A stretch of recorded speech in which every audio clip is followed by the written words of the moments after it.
Similar stories. In studio, we are joined by Mr. Barry Hendriks, the acting president of SASCOC, the South African Sports Confederation and Olympic Committee, to discuss the run-up to the presidency elections, which will be held later on this month. Thank you so much, Mr. Hendriks, for joining us and making the time.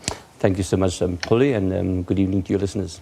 All right. To your viewers. Yes, indeed. So you were elected late last year as the vice president, and the natural progression then is to take up the presidency role after Mr. Gideon Sam had vacated the position.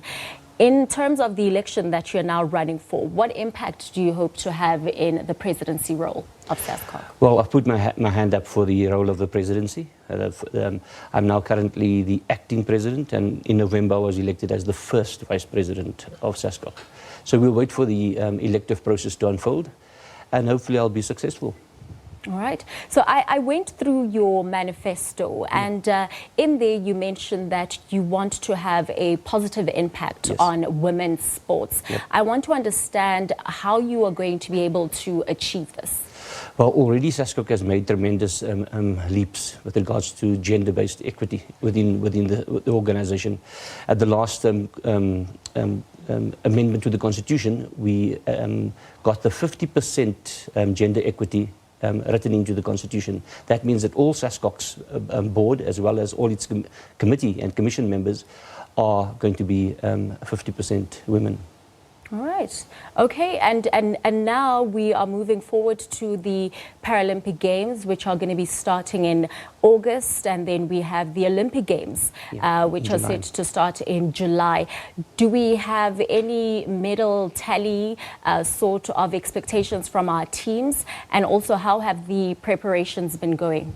No medal tallies, no number of medals at this stage. We're waiting for the teams to develop and the athletes to complete their training. The last person, I think, is going to be qualified in about May or June. So there's still some time left for them to qualify. In terms of athlete preparation and team preparation, we are on schedule. There's no doubt about it that SASCOC as a staff, we've done our work. And as the federations, they've done their work as well. All right. But people will ask themselves, what, in fact, do you mean by we are on schedule? Well, there are several things that the federations must do to get the athletes qualified and to get their teams qualified. They've got to make sure that their teams are prepared. We've got to make sure as SASCOC that preparatory process follows the schedule that IOC gives us, because they give us slots to participate in the Olympics. And it's up to the federations and up to SASCOC to manage that process. So we can say at this stage, we have X amount of players who are going to participate in, athletes that are going to participate in the Olympics, X amount in the Paralympics. The actual figure we'll be able to give at the end of that period, at the end of May or June. All right.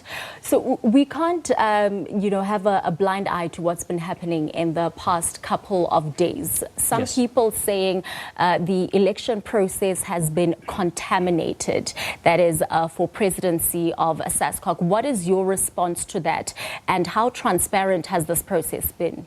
It's been extremely transparent. Let me just give you context. At the last meeting of SASCOC with the amendment to the Constitution, we brought in a structure called the Nominations Committee, a group of 3 independent legal people, advocates, that monitor the elective process. Now, before we even get to that nomination process, all the nominees had to fill in and sign nomination forms. The process was agreed to by the whole General Assembly of SASCOC, as well as by the board of SASCOC. That nomination process unfolded. The nominations did not come to the SASCOC board or to the SASCOC staff. It went to an independent auditing firm, Mzars, and they collected the information, handed out receipts of collection, and then forwarded us a report via the Nominations Committee. The Nominations Committee oversaw the process and then produced the report. All right, but the president of Athletics South Africa, Mr. Kasana, says his name was illegally removed from that list, and he has said he's even willing to take the legal route to actually make sure that he is reinstated. So are you now saying that he has no grounds to stand on? No, not at all. All 4 members who were excluded initially have the right to go and investigate as to the reasons why the nominations committee came to that particular conclusion. And we hope that they will follow that process. Once that process is concluded, the nominations committee will come back to us with a final report on the matter. All right. And is this the same for the Netball South Africa president, Susilo OConnor, and Jerry Sigwaba, the Correct. Free State? Yeah. All of those nominees that were excluded have the right to further investigate with Mazars, with the auditing firm. SASCOC's board must not play any role in that process. We need to distance ourselves completely so as to be seen to be free and fair. All right. So as of this moment, if you can just then confirm for us who, in fact, is going to be running for that position as it stands. Currently, the positions for president is Kaya Majeke, Winston Meyer from Life Saving, myself, and who am I missing? I think those are the three, I think so. And Alan Fritz from swimming as well. Okay.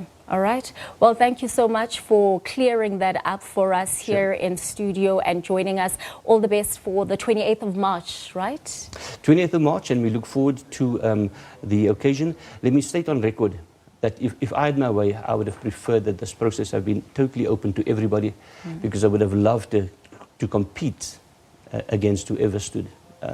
That would have brought the best person out, I'm sure. Absolutely. All right. Well, we'll be looking forward to those results. Thank you so much to Mr. Barry Hendriks. He is the acting president of SASCOC.